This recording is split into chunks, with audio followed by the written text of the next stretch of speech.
This is a HeadGum podcast. You will dream it. They want to know. Hey. Mia. Hey. Mia. Come on. Hey. I want to be famous. Welcome to Who Weekly, the podcast where you'll learn everything you need to know about the celebrities you don't. I'm Lindsay Weber. I'm Bobby Finger.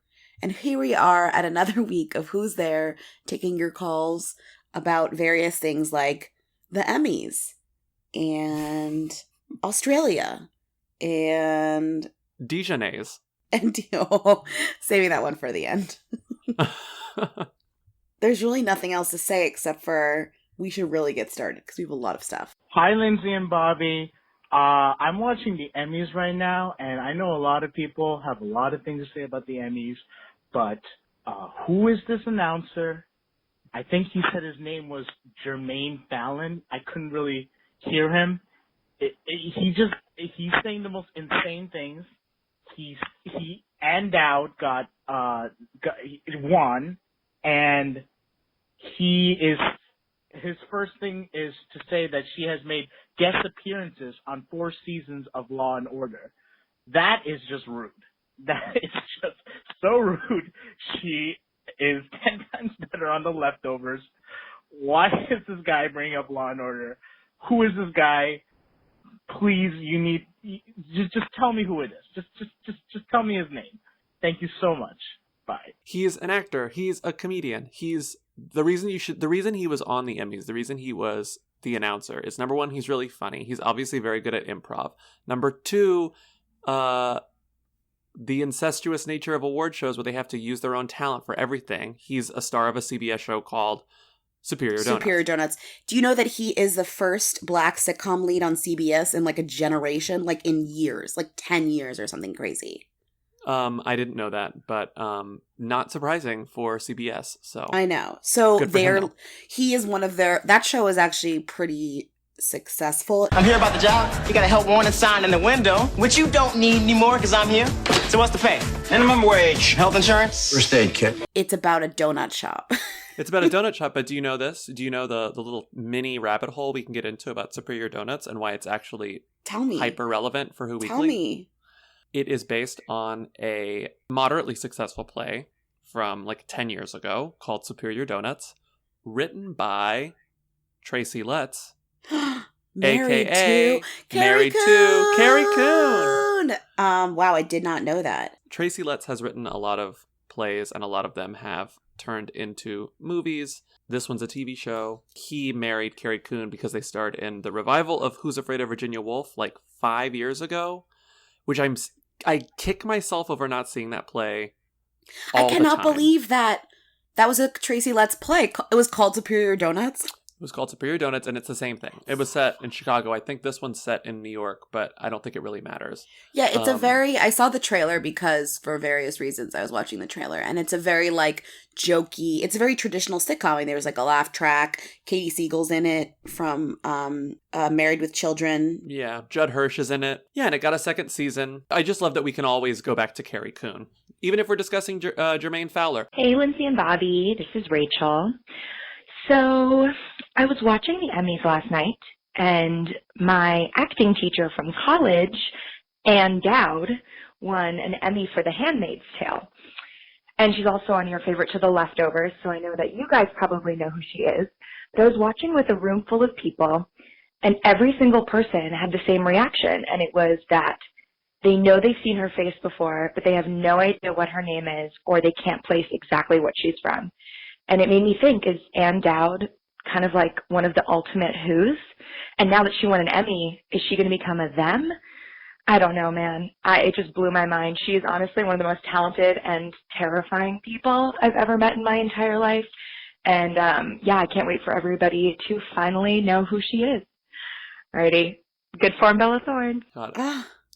Ann Dowd was your acting teacher? What? Calling her like talented and terrifying is perfect. That's what I imagine she's like.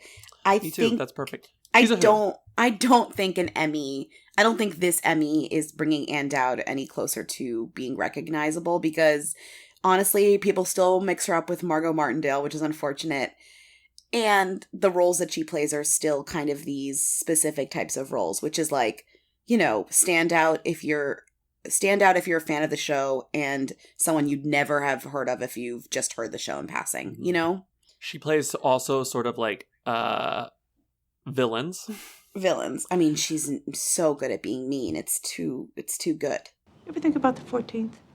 14th of October? The great vanishing, the sudden departure, the clusterfuck of the modern era. When's the last time you ever really thought about it? I don't. Me? I think about it every fucking waking moment. I mean, come on. What else is there to think about? So you know where they went? What happened? It doesn't matter what happened. But the difference between you and me is that I accept that it did. She was interviewed by my coworker Rich Jeswiak in a really great interview on Jezebel a few months ago. And she was talking about, well, Rich brought up that her career, there's before compliance and there's after compliance. I'm quoting him here. And she says, correct, I think so. And Compliance, did you see that movie? Mm-hmm. The one that was based on the true story? Yeah, it was terrifying. Yeah, it's horrifying. And that sort of is what got her that, like, deluge of TV roles afterwards, including The Leftovers and The Handmaid's Tale, because she was this, like, really horrifying boss, like, authority figure in this true story. Yeah. And I don't know, there's something... I'm what am I trying to say? Cut this. I don't know what you're trying to say. Just cut me. Just go on. I guess my point is that she's not hooey, but she is a who. Like that's the answer. It's like It's like for a lot of people, even if people have heard their name, again, people are mad at us about Ashanti. Shanti, hooey, making her a who.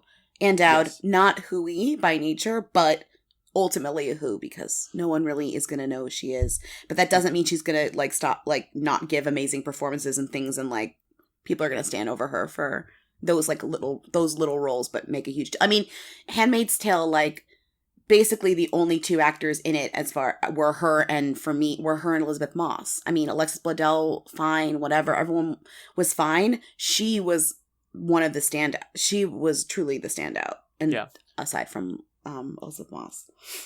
So I want to read this quote from her, which is really great and inspiring. So one of her classmates in acting school was Elizabeth Perkins. We know who she is. Sure. They are contemporaries, and Elizabeth Perkins got famous when she left acting school, and Ann Dowd did not. And there's a really great quote from Ann in here, and she says, I'm going to wait tables and she's going to her premiere. I went to work, came home, and I just fell apart more than once. Quote, what is going on? When is this going to happen? How long is this going to take? Why? Fretting. And I'm not kidding. A very quiet, strong voice inside me said, all will be fine. It will happen when you're 56. And then Rich says, really? And she goes, I swear. And then the little voice, she quotes the little voice inside her, and it says, it will happen in your 50s. It will happen when you're 56. And she says, I would say my biggest challenge was to let go of the anxiety and let go of the need to control the character and audience response. So she got famous in her 50s, which is amazing. I just Googled young Ann Dowd. I really wanted to see what she looked like when she was young. She looked the same. She looked the same as now. Anyway, congrats to Ann Dowd getting the recognition you deserve. She's going to be famous, but she's going to keep playing characters like Patty from The Leftovers, and you're never going to remember her name for the rest of her life, but that's okay because she's going to keep doing great work. Hi, Lindsay and Bobby. This is Katie from Katie and Erica's The Who's. I just saw a tweet from a popular Twitter user who goes by the handle Too Poor, Tooppoor, and it's a young woman who does funny tweets, and she has like a very edgy look, like very angular haircut. I don't know. She posted a picture, and it's like a paparazzi picture, and it's a man and a woman. The woman appears to be Bella Thorne, and although she has like her hair in front of her face, she has red hair currently. And then the man is, I don't know who it is, and I need your help. so the man is like a tall, lanky guy with lots of tattoos. And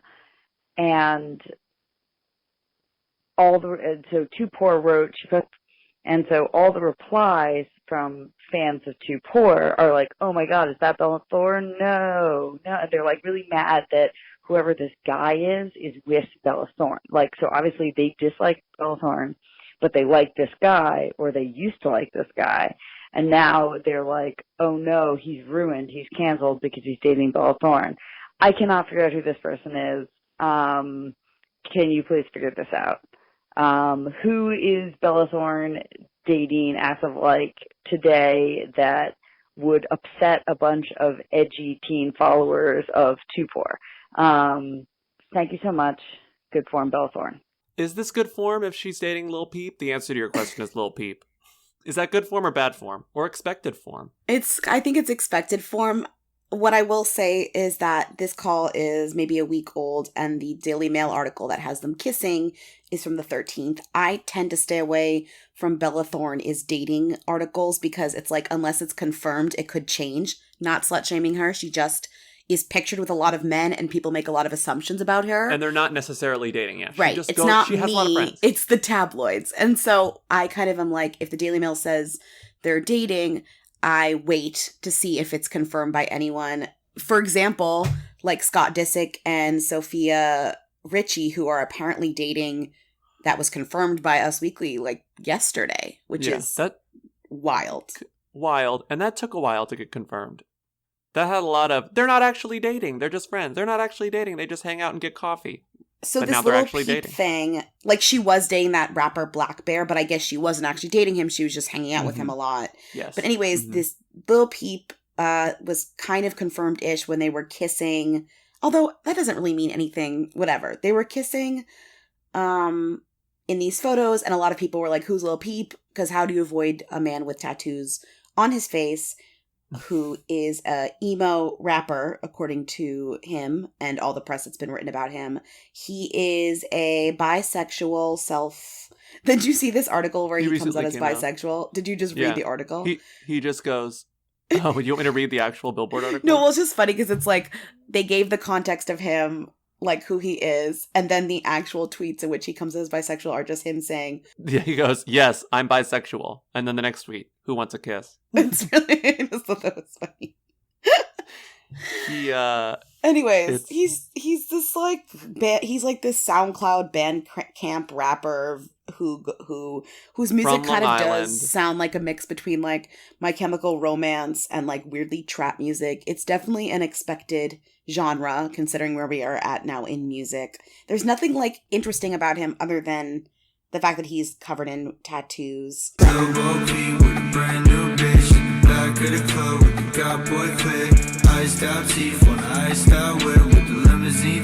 He's covered in tattoos. His parents are like intellectuals. Like his grandfather taught at Harvard. His grandfather and his dad were both like college professors. His mom is a teacher. And now he's like, I don't know. It's typical behavior for someone who's like trying to do things that are against family history, you know? Like, I'm lashing out. I'm not going to do any of this bullshit that has anything to do with what my family has done for the past several generations. I'm going to cover my body in tattoos, like including my face. I mean, he literally has an anarchy sign tattooed onto his face. If anyone that I've seen Bella Thorne with recently, he kind of makes sense. He's like young like her. He seems like like a little bit of a rebel. He's really cool. He's really like cutting edge. She's really into that stuff. I don't know. Mm-hmm. It's like kind of weirdly romantic, but I do understand why the people in the tweet were mad because he's kind of this cult hero right now. He's kind of like a meme / cult hero on the internet because he's just so strange. Yeah. I also love that his website is lilpeep.party. Also, by the time this comes out tomorrow, they could just not be dating anymore. So that's the reason why I don't even want to answer this question. Like, who knows, right? Who knows? Everything we say about Bella Thorne should come with a disclaimer that it may not be true 2 hours from now. We haven't really, like, talked about her in a while, but she keeps, like, doing stuff. So much stuff. I just am happy that we don't cover her every week because I would get depressed is what I'm implying with that, I think. Yes, I agree.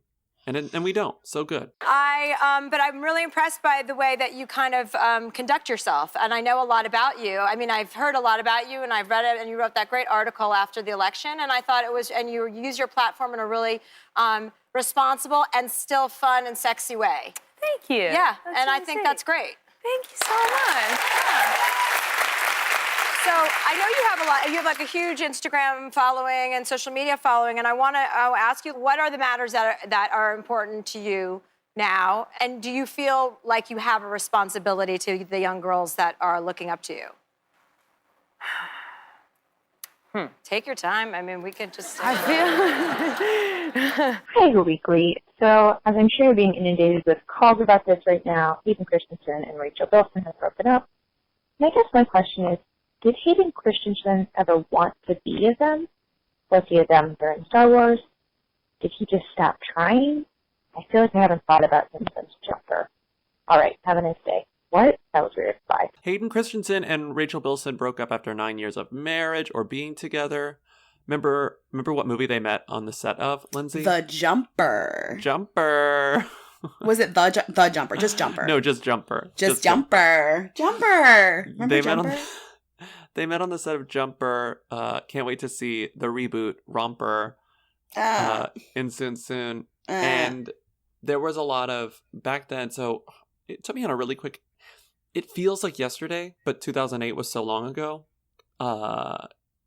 Proof of this is that when I was trying to remember, like, because people always talked about Hayden Christensen maybe being closeted for a long time, ever since he was in the second Star Wars.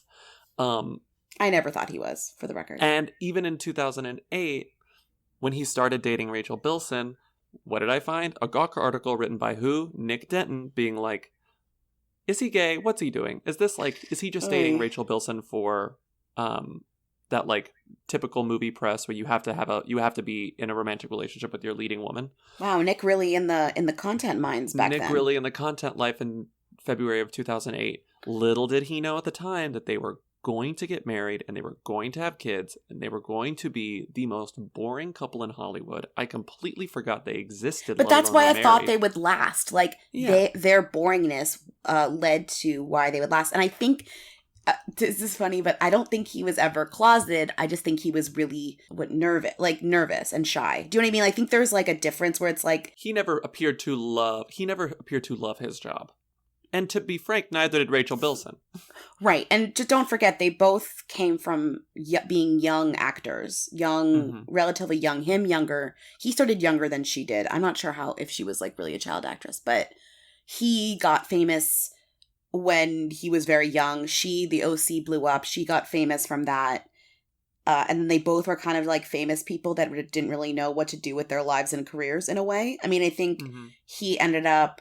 Where does he like did a bunch of stuff, but recently has not done a ton. And she does like a lot of TV stuff, Heart of Dixie, my all-time favorite show. And she's now doing a guest run on Nashville, which is really funny because that is my other all-time favorite. Just kidding. I love Nashville though. And so it's been funny to see her on that Shut Up. And they're both kind of just like famous for their two most iconic roles, respectively, which were the two that I mentioned.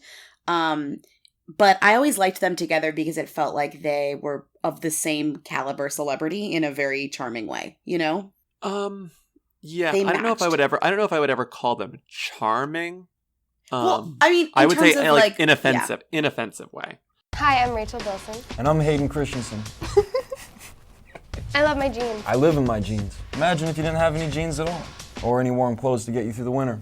Right now, 1 in 3 homeless people in the United States are under the age of 18. Canada's homeless population is somewhere between 200,000 and 300,000. They're ordinary people living extraordinarily difficult lives. So do something. Clear out your closet. Get rid of your old denim. Support the Teens for Jeans campaign. Just bring any pair of your gently worn jeans to any Aeropostale store between January 22nd and February the 10th. Do something, and Aeropostale will make sure your donations get delivered to a shelter or a charity. To say thanks, Aeropostale will give you an additional 20% off any new pair of jeans. That is not bad. Not bad at all. Do something about homelessness. Do something good for your community. To learn more about Teens for Jeans, go to aeropostale.com or dosomething.org.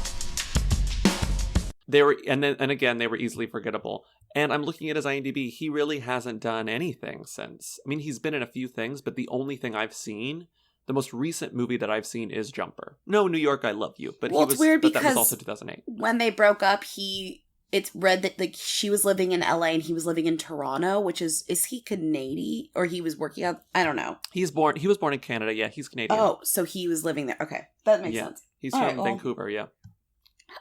I feel like it's been recently, and by recently I mean over the past few weeks, a bunch of celebrity couples have broken up. Yeah, there's them. There's Josh and Fergie. Ah, who else? Who else just broke up? Chris and Anna. Oh yeah, Chris and Anna. Is that like about it? There's got to be. Is that it? it? I feel like celebrities maybe level, maybe not that they were big celebrity couples, but couples that have been together for a long time. It more affects me when they've been together. Like Fergie and Josh were together for 9 years. Yeah, and of course, and celebrities love announcing their divorces in the summer. They love it. Do they? There's only 3 days left to fall, guys. Yeah. There's only 3 days left to fall. I mean, until fall. Get it in. We could have some big, high caliber divorces in the next 3 days. I'm just saying. Keep on the lookout. Right before fall. I mean, also they love announcing their divorces on the cusp of their new album, Double Double Duchess, or whatever the fuck it's called. Double Double Duchess. I don't think that this particular announcement is... I think they're trying to bury the news, but I don't think they're promoting anything, to be fair to Rachel Bilson and Hayden Christensen. Hayden... What's his last name? Christensen. Thank you. Christensen.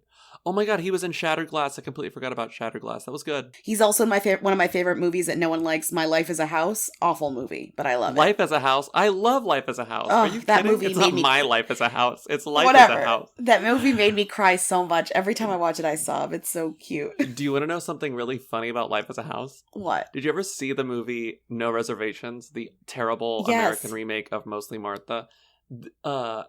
So No Reservations was so low rent and the studios cared so little about No Reservations that for the score, they just reused the Life as a House music. It's a great score. I swear to God. It's a great score. They just took the Life as a House music and put it over No Reservations. Oh my God, when you find out, that movie is so emotional. When he builds the house. when he builds the house. It's so good. Anyways, I really love that movie. Okay, glad you agree. I love that movie. Side note, can't avoid it. You know who's in No Reservations? Patty Clarkson. The guy at table 7 said if he wanted it cremated, he wouldn't have asked for it rare. That is rare. Apparently not rare enough. Any rarer to walk out of here and hail a cab. Look, these are ad agency people. They spend a lot of money here. No tantrums tonight. Just fire another one. Hi, Who Weekly. This is Colin in Sydney, Australia. I just moved here. I'm from America, and I've been watching the ads for The Bachelorette here, and first of all, it seems like different than America because it's like a celebrity, like it's not like someone from the show, and it's this woman named Sophie Monk, I want to say, and in the ad spots that are on TV, which are like really high production value, she like talks about like being famous in America and like dating all these like rock stars and like alludes to like this life of fame in LA, and I've like literally never heard of her, like never seen her before. So yeah, who is Sophie Monk? Why is she the Bachelorette here? And who is this woman? Thanks. Good fun, Bella Thorne. Bye. First of all, I hope you really love reading our magazine in print in Australia. Please check us out. Please check us out on newsstands. Please buy us in print. Did you notice that one of the Sophie Monk's Instagrams is an Instagram of her on the cover of Who magazine? No, I didn't notice that. Where can I see that? Did you put that on the doc? The last link, Sophie Monk exclusive interview. The headline is, "I've made a mistake." Wait. I didn't click it because you made it seem like I should wait to click until we were recording. Oh no, sorry. This is it's Who. Let's see, scroll down. Where is? There she is. The last one, pregnant, alongside the Emmys. No, not Emmy. That's older. Whatever. This looks like an old issue. Anyways, Sophie Monk is one of those perfect, specifically Australian cultural phenomenons who, much like Cheryl, was in a girl group band first, called Bardot. Somebody who's Bardot. Australian, please call in and correct all of this when we're done and tell us the real deal. But according to what I have found, she was in a group called Bardot. She had a solo career, all these like really shitty pop songs. I will play a few. Including a You will cover hear of them. Push It. Oh, it's horrendous. It's so bad. Push it up, cooling my days and at night, working up the swag. Come on, girls, let's go show the guys that we know how to become number one in this hot party show. Now push it, push it, push it good, push it, push it real good. And then she was in the United States for a little bit, and she was like the hot blonde chick in various movies, including Click, Spring Breakdown, and Date Movie. God, Spring Breakdown is so bad. Ugh. But it's really funny because she's done so many. She won the 4th season of Celebrity Apprentice Australia. It seems like she's really working the Australian versions of American reality show circuit in terms of what I'm seeing, you know? Yeah. And her claim to have dated American actors is not unfair. That's true. She dated Benji Madden for a while, and I think they were engaged. They were engaged, and he directed her video of Push It, you know. Oh, did he? Yeah, he Freak. did. He's multi-talented. And she also dated briefly Sam Worthington. Who's If you Australian. don't know who that is, that's fine. He starred in Avatar and nothing He started ever in again. No, he's in a TV show now, right? I keep seeing He's his Unabomber. face. Isn't he the Yeah. Unabomber? He's That's- like, I'm the he's Unabomber. He's not the Unabomber. He's catching the Unabomber. Or he's the He's Unabomber's friend. He's not the Unabomber. I thought he was in the Unabomber show. He's like playing a cop who catches the Unabomber or something. Are we done with Sophie No, Monk? just I want you to do one thing. Is there's a Daily Mail article where it says The Bachelorette Sophie Okay, Monk click that. confirms baby. So I was like, oh, is she Right. pregnant? The answer is, please scroll down and look at what they're referring to. It's fucking insane. Oh Just my god. Read the caption under that Wait, photo. this is... Read it. So there's a photo of a horrendously photoshopped Sophie Monk face on a pregnant body with like a weird stretched out crop top. None of it looks real. None of it looks real. It's like you use the like bulging brush on Photoshop to make everything look bigger than it appears. And it says, serious talk, the former Bardot singer, seen here in a mock-up pregnancy snap she posted to Instagram, previously told NW magazine she had found, quote, the one, and the couple discussed starting a family. So literally, this article is not that she's pregnant. She just revealed that she wants to have a baby. She wants to have a baby. But the show hasn't even started yet. The Bachelor... So the show premieres tonight in Australia. This came out yesterday. I guess this means that she knows who the winner is. Obviously, it's been chosen, and she wants to have a baby with him. But this article makes it seem like she's pregnant, but she's not pregnant. She She's also in no way pregnant. just posted a Photoshop of her being pregnant on her Instagram. It's crazy. It's so crazy. And the Photoshop of her being pregnant looks like you know what it looks like? It looks like one of the photos that would be in a movie where it's like where you find the picture of your mom pregnant with you. Yes. And But it's a like very bad Photoshop. They hired an intern to do the photoshopping. Like it's like, oh, this is back when Diane Keaton was pregnant with me. I just feel like there are so many. They spend so much money on movies to have that type of stuff ruin it for you. Like if they're, panning across old photos in frames on a piano and they've photoshopped like the actors as young people together into these photos, they can be so bad for a movie that is so expensive. Hire me, I will do it for free. I know, I was going to say Bobby would be really good at that. I would put so much pride into photoshopping the briefly panned over images from your next Hollywood movie. Okay, Please but let back me do to it. Sophie Monk. Can I just ask all the Australians out there that listen to this podcast, do you claim her? Do you claim her? Who is she to you? Do you claim her? Do you claim her? Let us know. Give Next us a call. I'm Sophie Monk, and I'm the Bachelorette. I know I'm not the typical Bachelorette. I'm 37, I'm a massive bogan, But I really hope that Australia understand that I want to find something genuine and they back me on this and don't think I'm a tool, to be honest. Living in LA for 10 years, I've dated actors and rock stars. I think they've fallen in love with my image, not with me. Because I've played roles that are quite sexy and promiscuous, people think I'm like that. That's probably why I attract the wrong guys too. But I am so awkward, the worst flirt you've ever met. I get really nervous and it's just embarrassing when I'm on a date. I'm so lucky to do what I do. But the one thing you do sacrifice is a really healthy, good relationship. Sorry. That's one thing I regret is I feel like I chose my career and you can't really have both. I'm just here because I want to find a good man that I think would be a good father and just someone that loves me.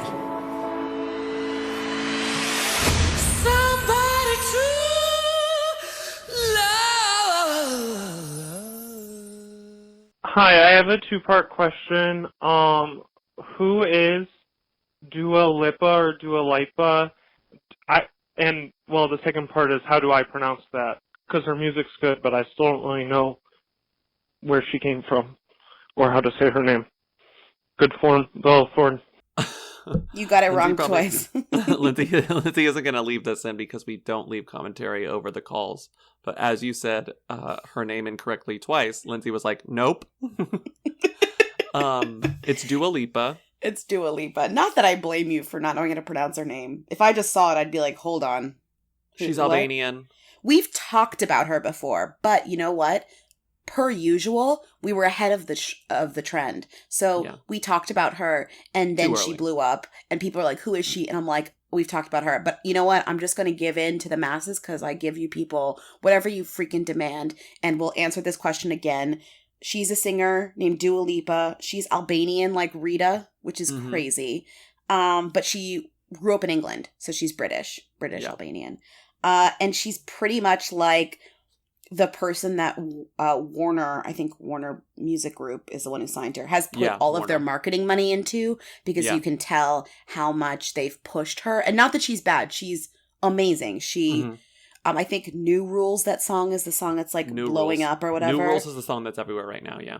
But also Be the One. She's had hits in the UK so far, but now like she's turning over in the United States. And so Warner Music is putting a lot of marketing money like into her career, which is good, I think. Yeah, and it's the same old story of everyone like this. Like she's the new wannabe pop queen. Yeah. She's the new one that they're pushing on. It's like they do this. They make them seem more famous than they actually are to get people to talk about them and ask exactly the questions that you just asked. And pretty soon she'll be everywhere. And then it's funny because she's like, don't you feel like when you look at her, she's like the perfect 2017 amalgamation of like all the types of things that are popular. Like she kind of looks like Kim Kardashian sometimes. She's wearing a choker. Yeah. She just like, she sounds your like about... Amy Winehouse. She has like a vibe that is very like, they saw her and they're like, that's perfect for 2017. Like cut print. What is the store that you and Ray joke about has clothes that are all of the trends? Dua Lipa is the equivalent of that store. Oh, that was a Christine joke. What is the store though? No, it's just like Forever 21. When you go there, you buy a shirt and it's like mesh and off the shoulder and like a crop top and neon. And you're like, whoa, all the trends in one shirt. Dua Lipa is all the trends.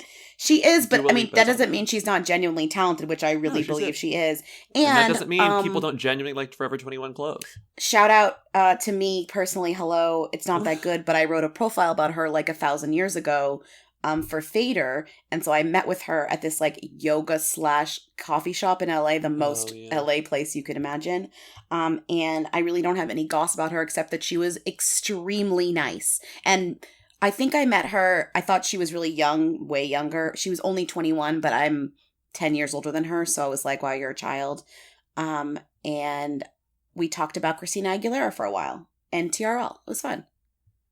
What did you say about Christina Aguilera? I'd like to know. Well, she was just like, oh, like, who do you like? She's like, oh, man, I love the people I, like, grew up with. And then it was all the early 2000s people, which I love, too.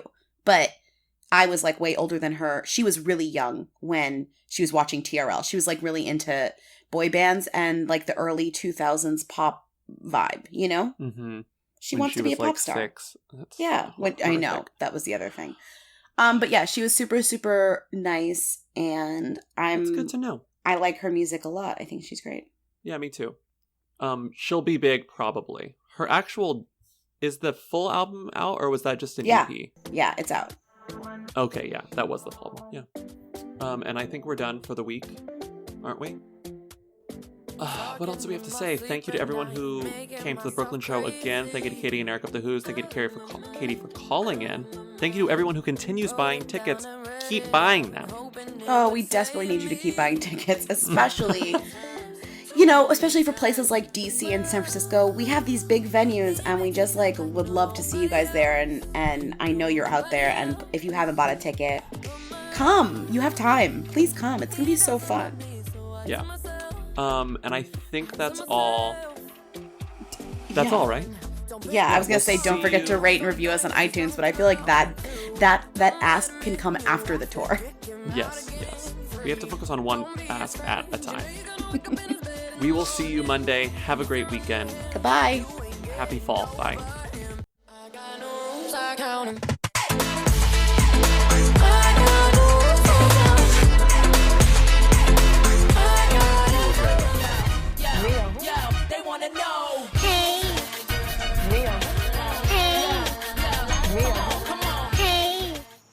I want to be famous. Hi, Who Weekly. I am a short-time, first-time, and I've been listening to your podcast at work for about the past month. I'm listening to it in reverse order, don't ask me why, and I got to about the March 3rd, 2017 episode where a caller asked about Grey Poupon being a who or a them, and back and forth went on, and then Bobby goes on to call out Hellman's Dijonnaise as a who, and I have a bone to pick about that. Dijonnaise is the fucking shit, and I stand so hard for that stuff. And, I mean, like, are you fucking kidding me? Like, mayonnaise is like the shit that, like, Karen HR puts on her damn sandwich, and it's like, it's too damn spicy. But then, like, Dijonnaise is the shit you put on your sandwich when you want to feel like a fucking, like, glamorous bad bitch. So, like, what the fuck? Get on the right level, Bobby. That was a HeadGum podcast.